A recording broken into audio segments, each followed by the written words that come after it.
It was particularly fun for me to have Michael Beckwith here yesterday because I've been doing work over the last 2 decades trying to bring more conscious leadership into the world. And about 6 years ago, I got permission from Michael to use one of his frameworks that he talked about yesterday, which is the basis of some of the work I do around conscious leadership. So there are 4 states of consciousness and conscious leadership that I use in the work I do with leaders, which is what Michael talked about yesterday. So each of us, as we live our lives, from moment to moment to moment, we're in one of 4 states of consciousness.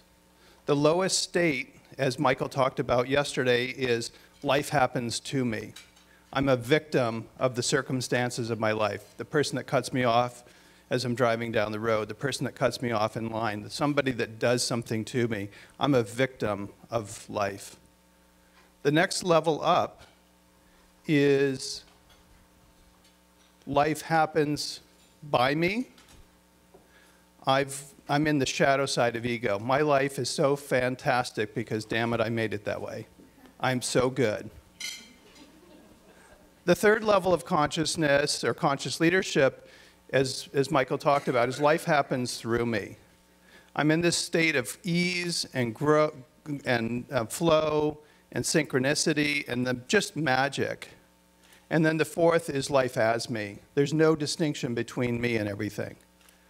Those bottom 2 levels of conscious leadership, either victimhood or the shadow side of ego, you're living your life from fear. And you're below the line. The other 2 levels, life is happening through me, life is happening as me, you're living your life from a place of trust. You're living your life from a place of love. So I'm going to be sharing some stuff with you this morning. And as Bill shared yesterday in the table of contents, I just want you to notice what you notice as I'm sharing the information. How are you feeling? What's going on inside your body? Are you finding that fear is arising? Or are you finding that trust and love is arising? So as I share this information, just think about what is your state of consciousness as you're experiencing the information. So with that as a backdrop, I would just ask you all to close your eyes. Now, I want you to return to your hotel room in this moment, and I want you to take some hand towels and stuff them in the toilet. And I want you to take a washcloth and put it over the drain in the shower. And I want you to close the drain for the sink and the bathtub. Now I want you to turn on the water in the sink, hot and cold, to full. I want you to turn on the hot and cold in the bathtub. I want you to turn on the shower. Now I want you to go flush the toilet over and over and over and over again. And you can see all of that water. The bathtub is now full and it's overflowing. The shower is now overflowing onto the bathroom floor. The sink is now overflowing onto the floor. And the toilet water has now completely encompassed the floor in your room.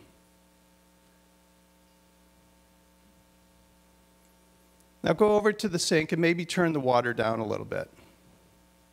Go to the bathtub. Turn the water down a little bit. Maybe turn the water down a little bit in the shower.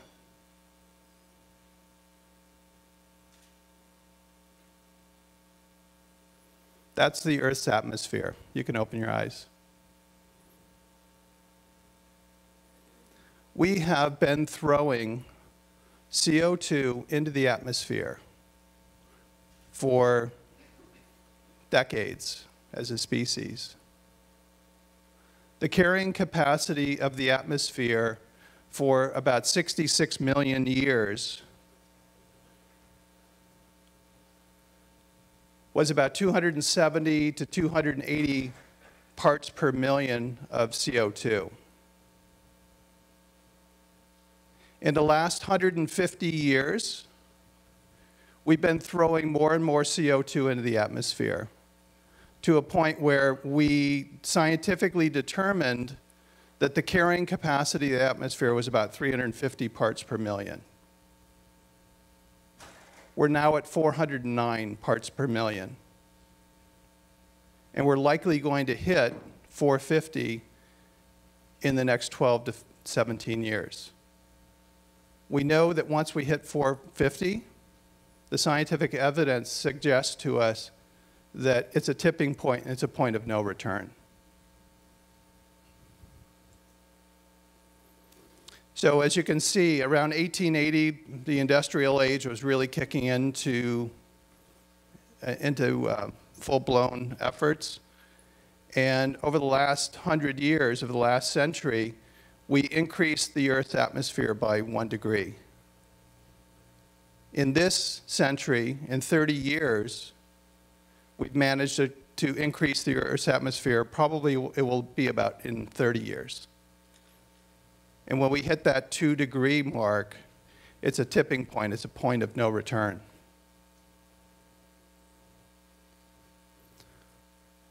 All of the climate indicators are on red.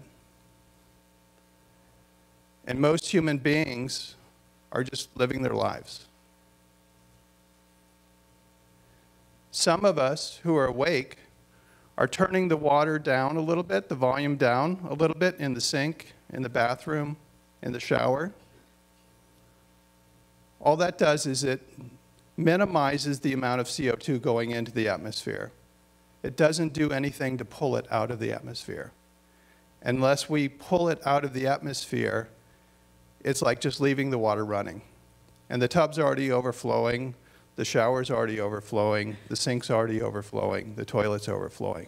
And we've got all of this water accumulating on the bathroom floor. And now it's running into the rest of your room. So take your shoes off before you go back into your room at the end of the day today. So what are we going to do about it? What can we do about it? The best technology is trees. There are people experimenting with different kinds of mechanisms to pull the CO2, to mine the CO2 out of the atmosphere.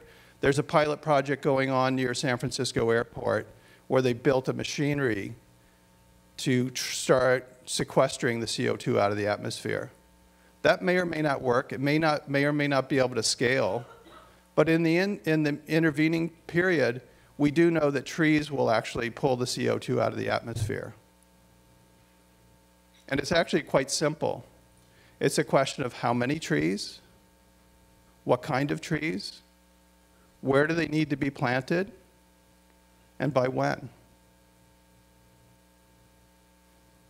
So as you can see in the slides, soil actually pulls more CO2 out of the atmosphere than trees. But in the last 150 years, we've lost half the topsoil on the planet.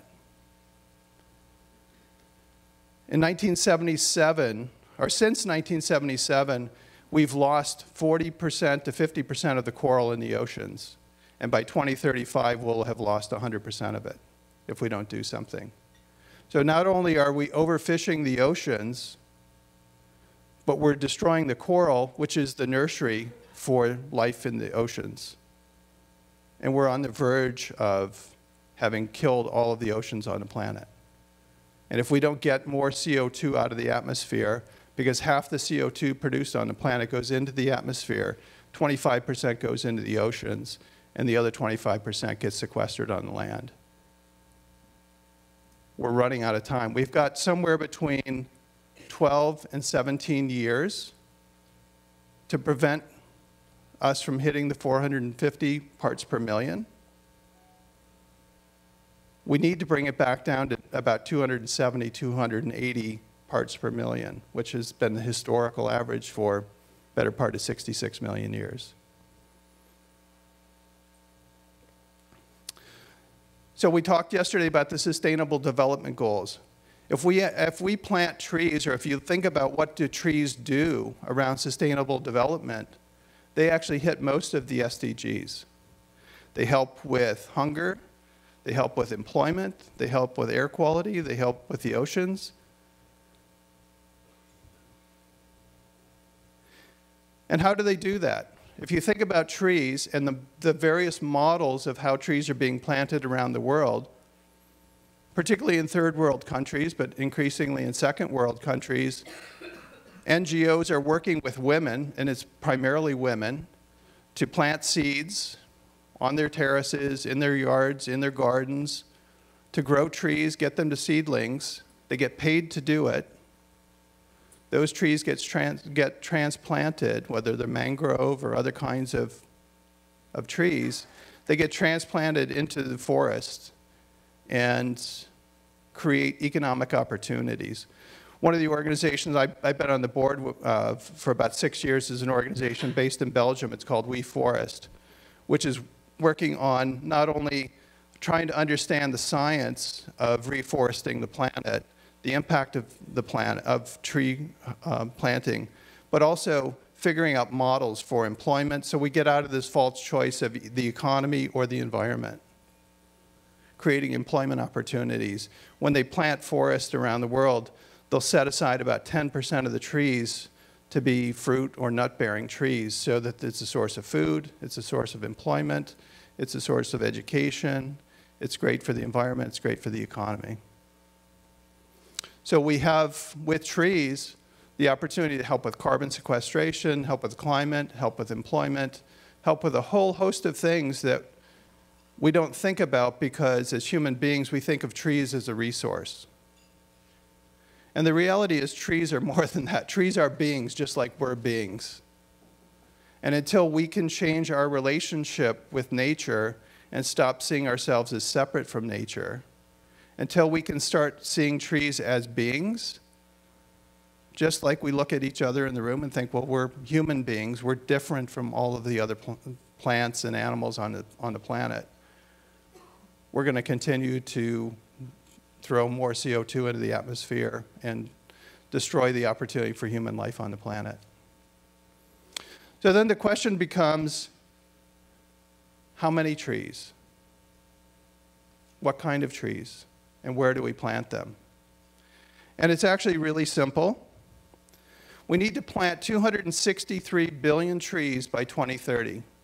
So we've got 12 years. That averages out to, with 7.5 billion people on the planet, it averages out to each person on the planet planting 36 trees. Depending on where they're being planted around the world, in Tanzania, for example, it costs about 10 cents to plant a tree, grow it, and get it to survivability at a year. In the US, it's about $1.50. The global average is 50 cents a tree. So we're talking $18 for every person on the planet to get these 263 billion trees planted in the next 12 years. So my question for all of you, are you ready to help? Are you ready to get this done? As a father, as somebody who hopefully has another 40 or 50 years of life on this planet, I'm absolutely committed. And I would ask that each of you, as a human being, each of you as a leader in your organization, to commit to getting this done. It's, from what I understand from the science, it's the only hope for humanity. It's the only hope for our species on this planet. Because the Earth has been around for billions of years. The Earth will be here long after we leave this planet. So I'll just close by going back to what I said at the beginning. What did you notice as I was sharing this information? How were you feeling? And can you commit to this from a place of love? Can you commit to this from a place of trust and not feel victimized by this information, but really embrace it, with enthusiasm, with excitement, with love, with caring, with commitment to getting this done. And I'm just absolutely delighted that the GSN board made the commitment to have tree planting be your action initiative for 2018. And I'm hopeful that in 18 months, you can pick a new action initiative for 2020. Thank you, Tom.